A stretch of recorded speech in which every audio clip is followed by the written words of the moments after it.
There is no creator. Decisive words and controversial words from physicist and cosmologist Dr. Stephen Hawking. But what do other scientists say? In the next half hour, we'll speak with noted cosmologists, astrobiologists, and theologians as we explore whether the latest science can offer insight into the ultimate question: who or what created our universe? Next, on the creation question, a curiosity conversation.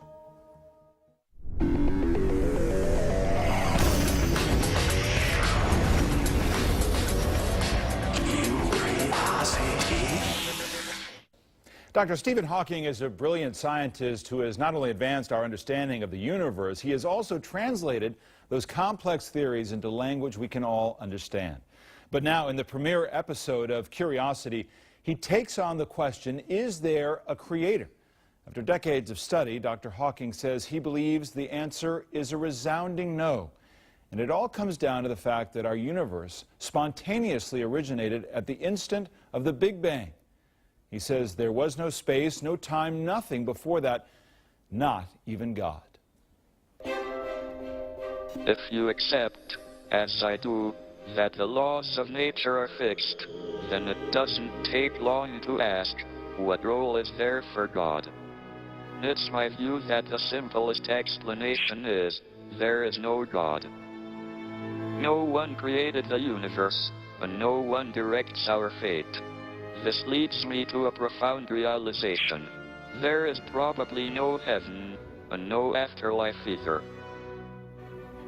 Welcome to our distinguished panel now of scientists and scholars. Dr. Paul Davies is a cosmologist and astrobiologist at Arizona State University whose studies include theories of black holes and the very early universe.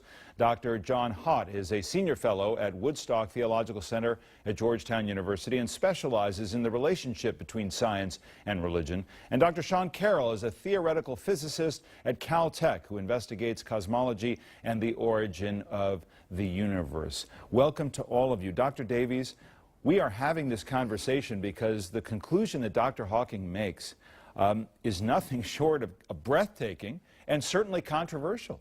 Is there any reason to believe that that should be the final word on the matter? Well, in science, nobody ever has the final word on the matter.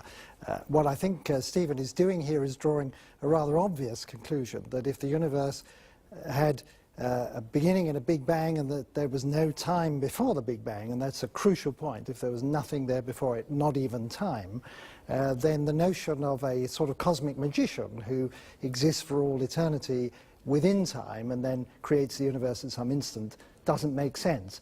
But that's not the God that most theologians I know talk about. Well, and John Hott, I guess the question is, does he make a compelling case? Does he prove the argument?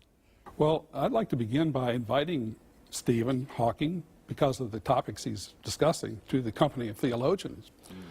Even though he'll not be comfortable there very long, nevertheless, he's sort of invited himself by virtue of the kind of questions he's tackling.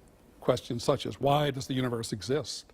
Why do we exist? And of course, he arrives at the position that now science has developed to the point where it can answer those questions which took up time of theologians for centuries, which is a rather dramatic move on his part. The point of the creation story is not to answer cosmological questions about the first cause in a series of events, but to respond to the very human question that all of us have: is there in reality a basis for hope? But Sean Carroll, Dr. Carroll, there is a reality, and that is that even scientists don't believe that science has all the answers. Why should we take at face value even somebody of the caliber of Dr. Hawking reaching this conclusion at this point? Well, we shouldn't take it on authority, and you're right, science does not have all the answers. I think that Stephen Hawking is articulating something that a lot of working cosmologists believe, which is that if one of your roles for God is creating the universe, if you think that's a helpful explanatory mechanism, then modern cosmology has removed that. You don't need to invoke God to explain why the universe exists or where it came from. There are questions, though, about what role God actually plays. Here's what theoretical physicist Dr. Michio Kaku has to say. I believe that Stephen is going a little bit too far in saying that because time itself was born at the instant of the Big Bang, therefore there is no God. If the universe is a bubble of some sort, It's expanding, that's the Big Bang theory. But in string theory, there are other universes out there. There's a multiverse of universes. Think of a bubble bath. These bubbles can collide, merge, or they can split apart into baby universes. And so we can talk, therefore, about a world before the Big Bang, a multiverse of universes. And then the question is, where did the multiverse come from?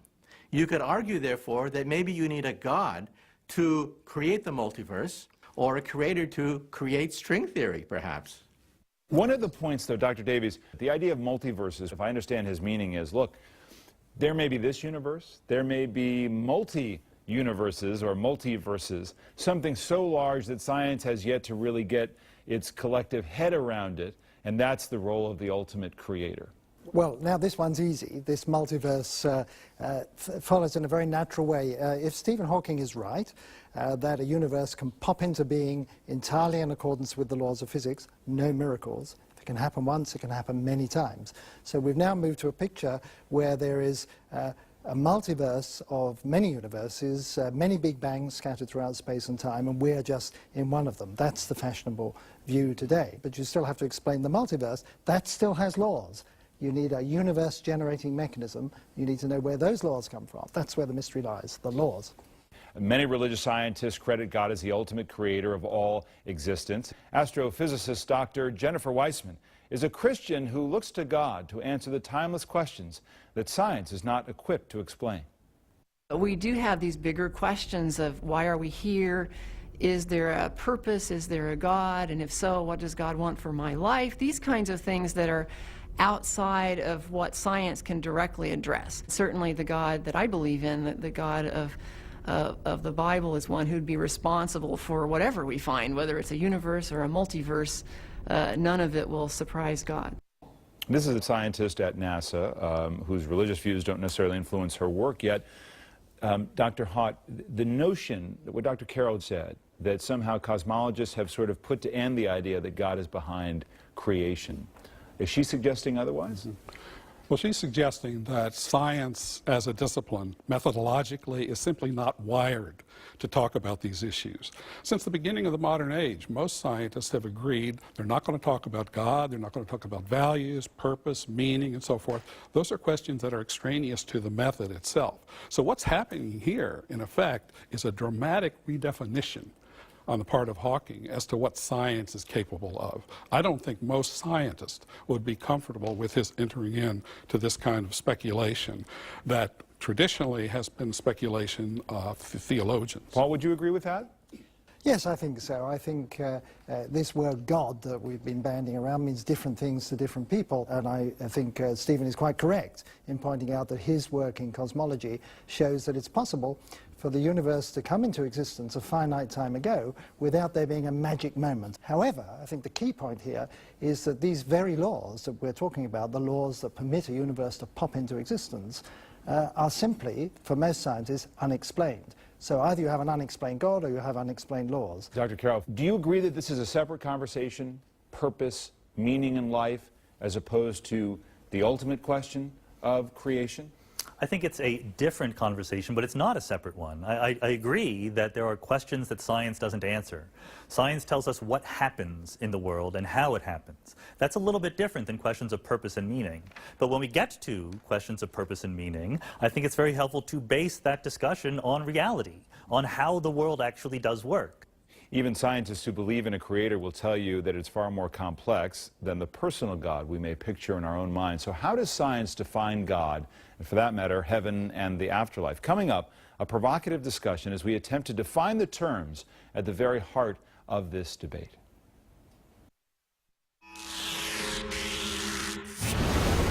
Dr. Stephen Hawking talks about God, a concept most of us think we have an instinctive understanding of. But if you were to actually define the word, the term, what would you say?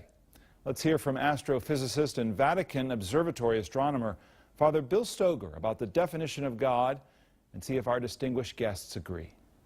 God is transcendent, is above and beyond everything. God is the source of all being, of everything in the universe.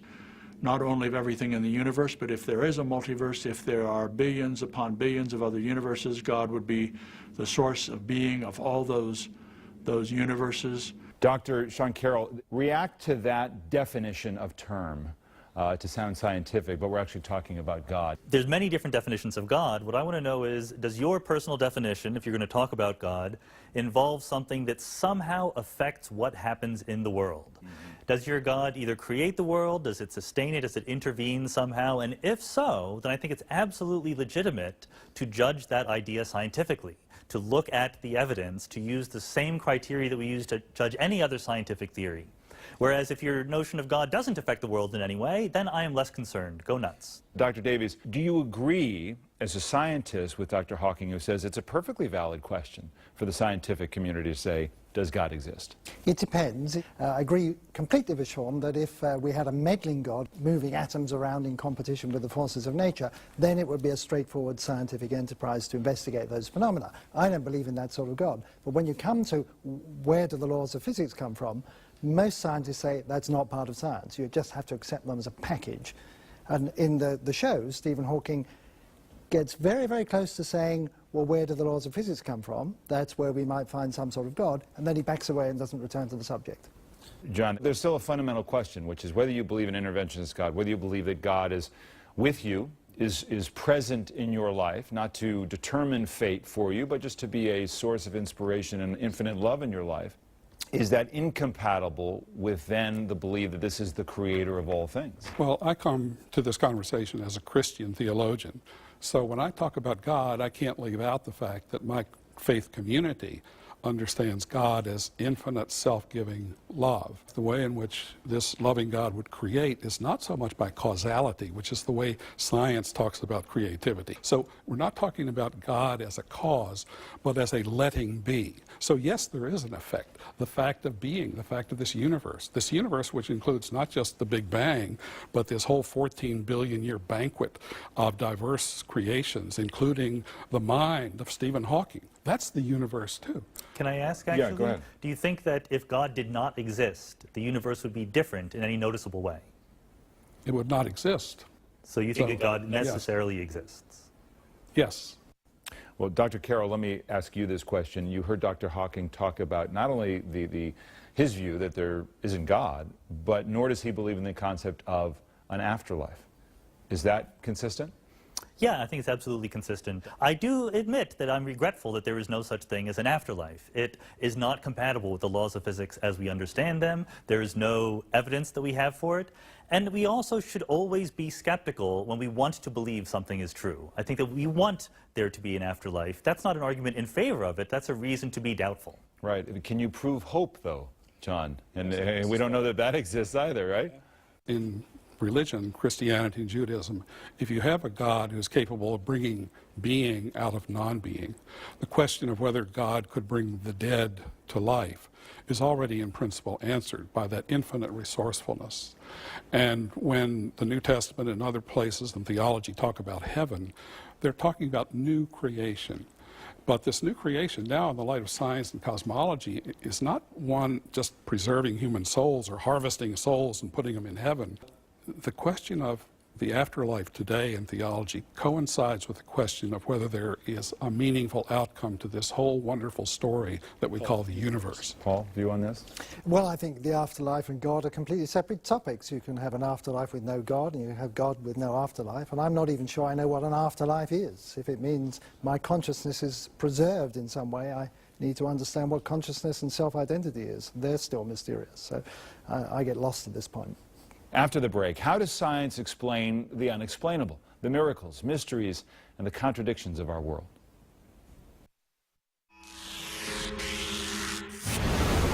There's a saying, the more you know, the more you realize how much you don't know. Science has brought us so far, yet that only makes the unexplained stand out that much more starkly. John Hott, what does that mean about the existence of God and science's inability to explain some things? Well, theology is actually very supportive of science and scientific inquiry at this point. because the scientist has to assume, even to get started in science, that the universe is intelligible.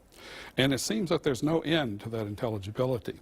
Well, what theology does is answer the question, why is the universe intelligible at all? So religion and theology, by supporting the idea that the universe is intelligible,